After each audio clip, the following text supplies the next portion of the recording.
ऐसी क्या चीज है जिसे आप किसी भी कीमत पर खोना नहीं चाहते? पानी, हवा, पढ़ाई, रोटी, कपड़ा और मकान। Family, mobile. अरे सुनिए, वो कौन सी चीज है जिसे आप किसी भी कीमत पर खोना नहीं चाहती? कौन, मैं? जी। ऑफ कोर्स, फ्रीडम, स्वतंत्रता। मैं ही नहीं, कोई भी व्यक्ति जो सांस लेने का महत्व जानता है वो आजादी का महत्व भी जानता है। सांस लेने और खुली हवा में सांस लेने में जमीन आसमान का अंतर है।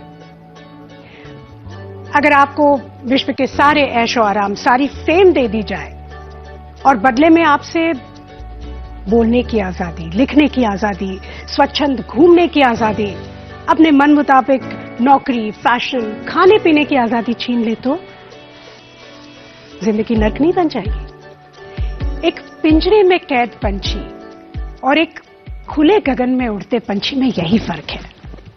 आजादी, स्वतंत्रता, यही फ्रीडम ईश्वर का हमें सबसे बड़ा वरदान है।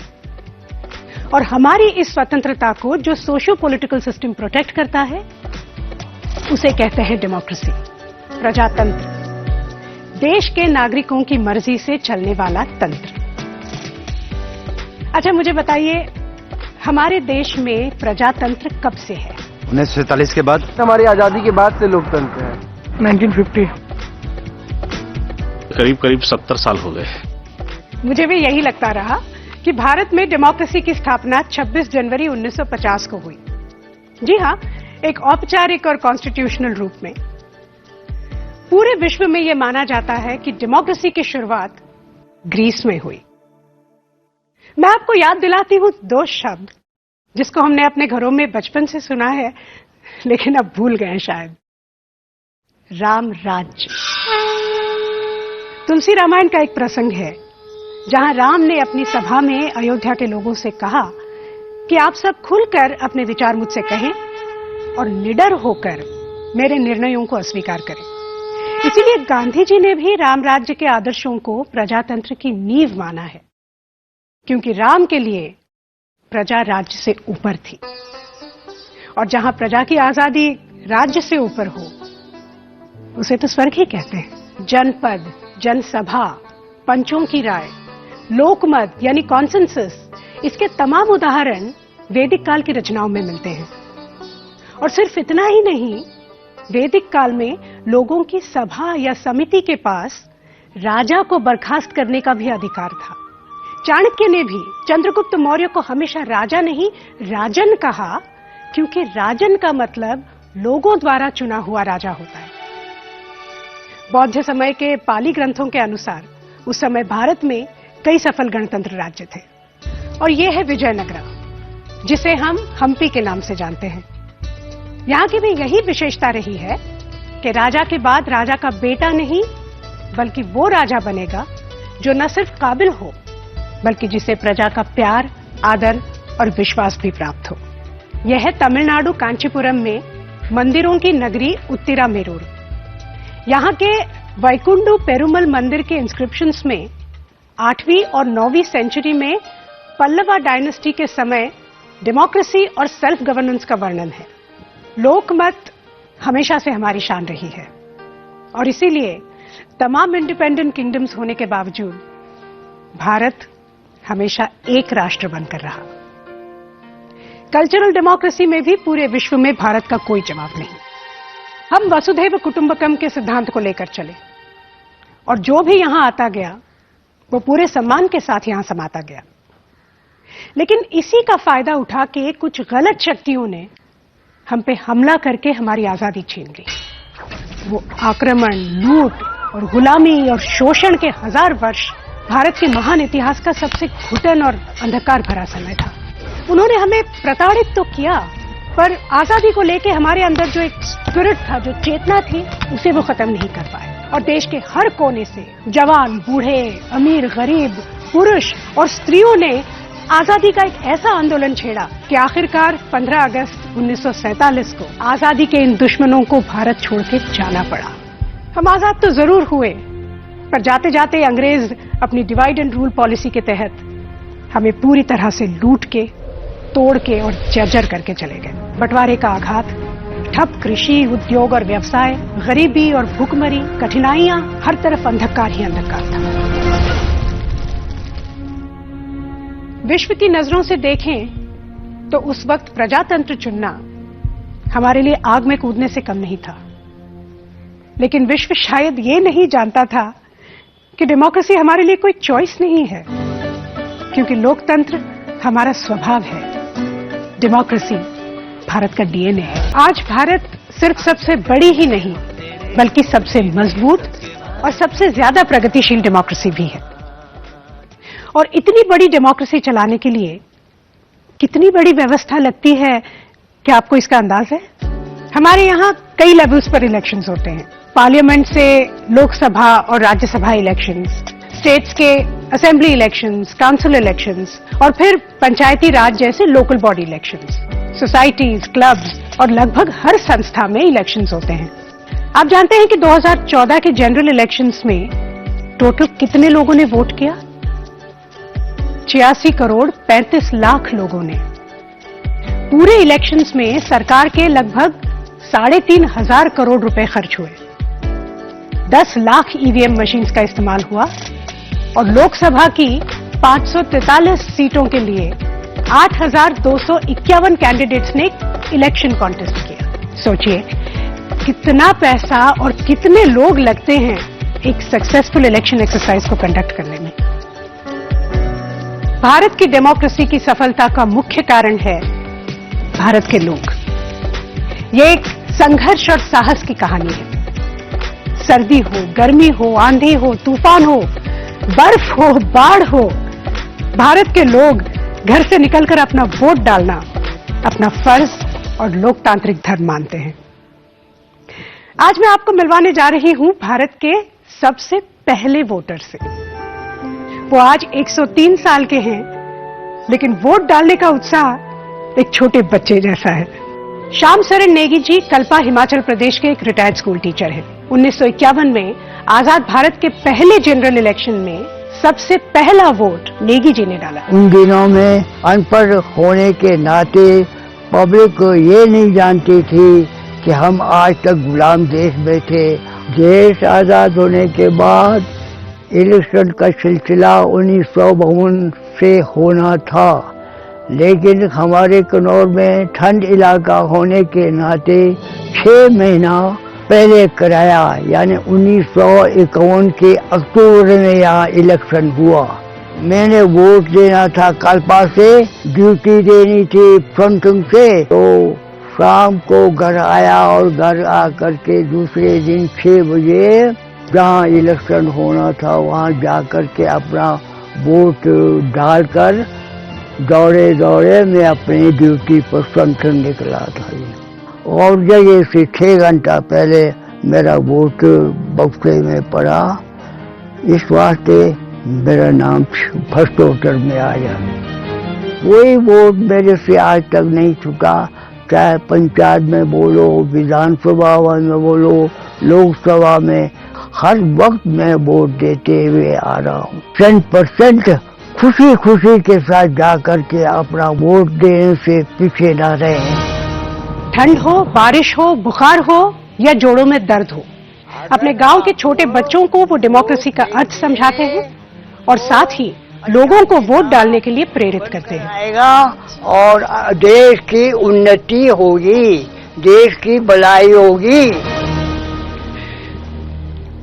बाबा साहब अंबेडकर ने बड़ी मेहनत और कुशलता से हमारे कॉन्स्टिट्यूशन को तैयार करवाया, लेकिन क्या आप जानते हैं कि कॉन्स्टिट्यूशन ड्राफ्ट करने वाली कमेटी में उस वक्त 15 महिलाएं भी थी। ये भारत के लिए गर्व की बात है। और आपको ये जान के हैरानी होगी कि सिर्फ भारत में ही शुरू से औरतों के पास वोट डालने का अधिकार रहा है। जहां एक तरफ हमारी डेमोक्रेसी ने महिलाओं के सशक्तिकरण में अहम भूमिका निभाई है, वहीं हमारे भारत की महिलाओं ने इस डेमोक्रेसी को सशक्त करने का बीड़ा उठाया है। मैं आपको मिलवाती हूं झारखंड के बहुत ही पिछड़े इलाके की एक महिला से, जो इतने गरीब परिवार से हैं कि आप और मैं कल्पना भी नहीं कर सकते, लेकिन इसके बावजूद ये अपनी हालातों से लड़ी और आज ये 4 गांव की मुखिया हैं। मिलिए सरिता देवी से। माँ बाप को गरीब है। मेरे माँ बाप बहुत ही गरीब थे। हम 3 बहन और 3 भाई थे। गरीबी इतनी थी कि भीख मांग मांग कर हमारी शादियां हुई। मेरे सास ससुर भी बहुत ही गरीब थे, इसलिए शादी के बाद भी मेरी किस्मत नहीं बदली। हमारी झोपड़ी की हालत इतनी खराब थी कि प्लास्टिक डालने के बाद भी पानी अंदर आता रहता था। हम भीगते रहते थे, पूरी तरह भीग जाते थे। बहुत दुख झेला है हमने।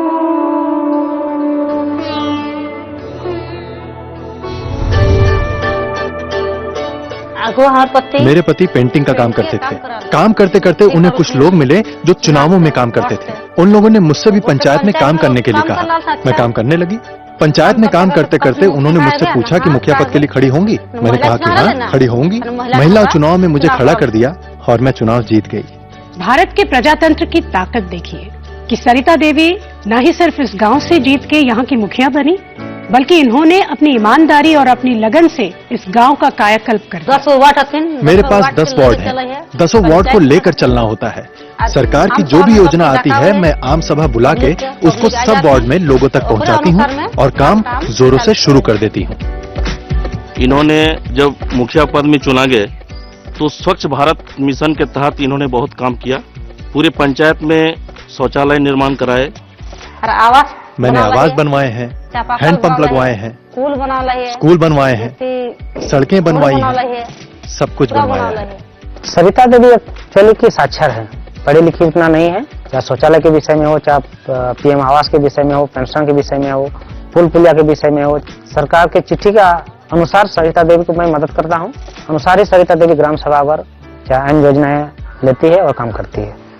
तो मोदी सरकार और अच्छा काम करेंगे तो और पद बढ़ेगा और एक बार फिर मुखिया बनकर और कोशिश करूंगी, बढ़ चढ़कर काम करूंगी। गांव का विकास होगा तो देश का विकास होगा। देश का नाम होता है तो गांव का भी नाम होगा।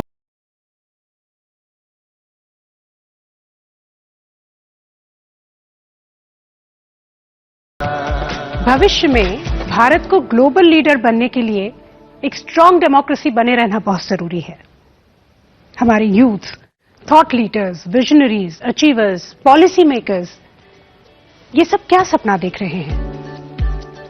आइए मैं आपको मिलाती हूं भारत के ऐसे ही एक यंग अचीवर से जिन्होंने एक कॉमन वोटर को एम्पावर किया और पॉलिटिशियंस को अकाउंटेबल बनाया। कैसे?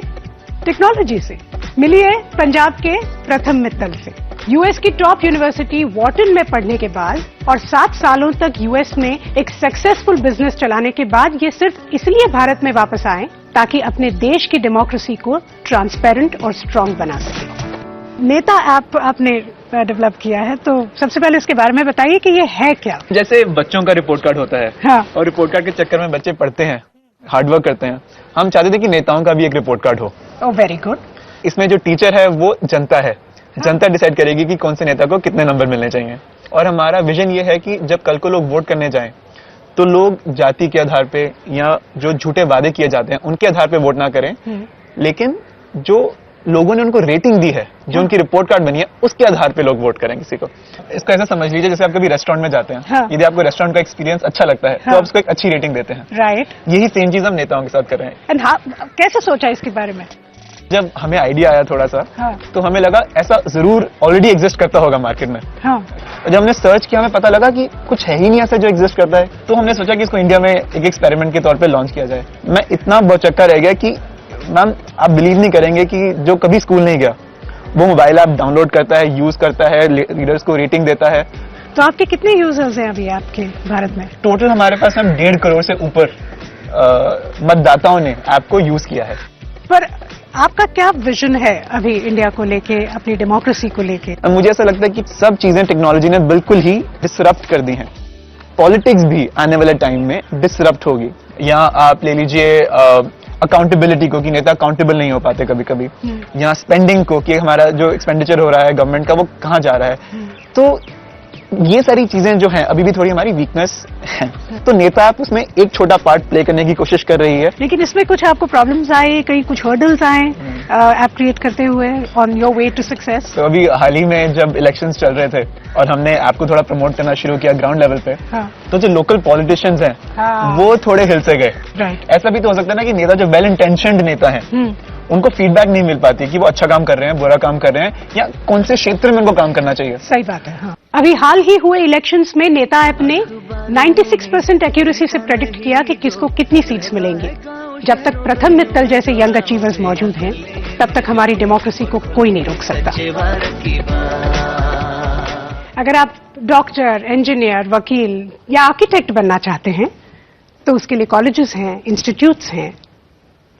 लेकिन अगर आप एक लीडर बनना चाहते हैं तो क्या है उसके लिए? मैं आपको दिखाती हूं एक ऐसी ऑर्गेनाइजेशन जो युवाओं को पॉलिटिकल लीडर्स बनाने की ट्रेनिंग देती है। चलिए महाराष्ट्र के Indian institute of political leadership में, जिसे रामभाऊ म्हाळगी प्रबोधिनी के नाम से भी जाना जाता है, भारतीय पूरे जनतंत्र में सभी पार्टीज के जो नेता थे उनको लगा कि इस जनतंत्र को और मजबूत हम कैसा करें, तो वहां से भी ये कल्पना प्रारंभ हुई थी, जो जनप्रतिनिधि है उनको प्रशिक्षित क्यों न करें। तो ये आवश्यकता लेकर 1982 में ये संस्था बनी। हमारे जो विद्यमान राष्ट्रपति है रामनाथ कोविंद जी, वो यहाँ पे एक कार्यक्रम में आके गए। इस प्रबोधिनी में मुझे लगता है कि शायद 10 या 12 बार मेरा आना यहाँ हुआ होगा। 2-3 दिनों तक यहाँ पर प्रवास, और प्रवास का एक ही उद्देश्य था, ट्रेनिंग। जिस ट्रेनिंग के लिए आप लोग आए हैं, इसी प्रकार की ट्रेनिंग प्राप्त करने का मुझे भी सुअवसर यही प्रबोधिनी में मिला। हम मानते हैं कि प्रशिक्षण एक निरंतर प्रक्रिया है। ये संस्था न केवल प्रशिक्षण का काम करती है, तो आम जनता में जाकर वो मतदाताओं को भी लोक परिष्कार के कार्यक्रम करते हैं। जैसे प्रधानमंत्री मोदी जी ने 1 नेशन 1 इलेक्शन का विषय रखा था, या स्किल इंडिया का विषय रखा था, स्टार्टअप इंडिया का विषय रखा था। तो ऐसे ही विषय लेकर जनता में जाकर इसका प्रबोधन भी करते हैं। मैं IIT पास हूँ और मैंने faculty of management studies university of Delhi से अपना MBA किया है। मेरे सामने बहुत क्लियर ऑप्शन था, या तो मैं देश के बाहर चला जाऊं या मैं अपने करियर से कॉम्प्रोमाइज करूं और देश में रहूं, क्योंकि कोई अपॉर्चुनिटीज नहीं थी। भारत का पैसा बाहर जा रहा था, corruption, scams, they were all everywhere. और उस समय मैंने तय किया कि I will stay back in India and I will contribute to the society. Prabodhini एकमात्र ऐसा पूरे साउथ एशिया में संस्थान है जो कि राजनेताओं को ट्रेन करती है, उनकी लीडरशिप क्वालिटी इंप्रूव करने की कोशिश करती है, उनमें एथिक्स कैसे आए और वो राजनीति में कैसे जाए। जिस तरह एक पायलट सिमुलेटर में बैठकर प्लेन चलाने की ट्रेनिंग लेता है, उसी तरह प्रबोधिनी में लोकसभा सिमुलेट करके नेताओं को ट्रेनिंग दी जाती है। एक मिनट, लोगों का प्रतिनिधित्व करने वाले हैं, नेतृत्व करने वाले हैं, इसलिए हम लोगों को एक दूसरे की विचारधारा को समझते हुए अपना स्पेस देना चाहिए कि हम दूसरे का पॉइंट ऑफ व्यू भी समझे। ये वो संस्थान है जो नेक्स्ट जनरेशन लीडर्स को बना रही है, और अगर हमें देश में बदलाव लाना है तो इन नेक्स्ट जनरेशन लीडरशिप में पॉजिटिव चेंज लाना पड़ेगा। ये तो डेमोक्रेसी है। पहले डेमोक्रेसी का जो कल्चर, उसमें हम खोना नहीं चाहते। हम पीसफुली किसी भी गवर्नमेंट को हटा सकते हैं, ये शायद हमारे लोकतंत्र की सबसे बड़ी ताकत है। हमारे ऊपर डिक्टेटर कभी ना था ना रह सकता है, इसलिए डेमोक्रेसी काफी इंपॉर्टेंट है। स्वामी विवेकानंद जी भी बोलते थे कि भारत एक युवाओं का देश, युवाओं की भागीदारी ज्यादा से ज्यादा लोकतंत्र में होनी चाहिए। कोई वर्ग ऐसा ना हो जो छूट जाए। आने वाली जनरेशन है जो, हम उनको अपना इतिहास बता सकें। ऐसा नहीं कि पिछले 70 सालों में प्रॉब्लम्स नहीं हुई। घोर गरीबी, अनएम्प्लॉयमेंट, करप्शन, इन सब समस्याओं के बावजूद हमने डेमोक्रेसी पर से अपनी आस्था टूटने नहीं दी। करप्ट नेता, डेमोक्रेसी की हत्या करने जैसी इन्फेमस इमरजेंसी, वीक कोalition governments, booth capturing, horse trading जैसे बुराइयों के बावजूद हम सीखते रहे और निरंतर प्रगति करते रहे। एक गरीब से गरीब आदमी जिसके पास पैसा ना हो, ताकत ना हो, साधन ना हो, जिसकी कोई सुनता ना हो, वो जब बैलेट बूथ में जाता है तो उसके हाथ में वो ताकत है कि वो एक असमर्थ सरकार को गिराकर नई सरकार ला सकता है। हर इंसान की शक्ति है डेमोक्रेसी। आपकी शक्ति है डेमोक्रेसी, मेरी शक्ति है डेमोक्रेसी। और डेमोक्रेसी और आजादी पर हमारा ये विश्वास ही तो है जिसके चलते जहां विश्व की सारी सभ्यताएं एक एक करके खत्म हो गई, भारत अब भी जिंदा है। ये थी हमारे डेमोक्रेसी की बात, आपकी बात, मेरी बात, हम सब की बात, भारत की बात।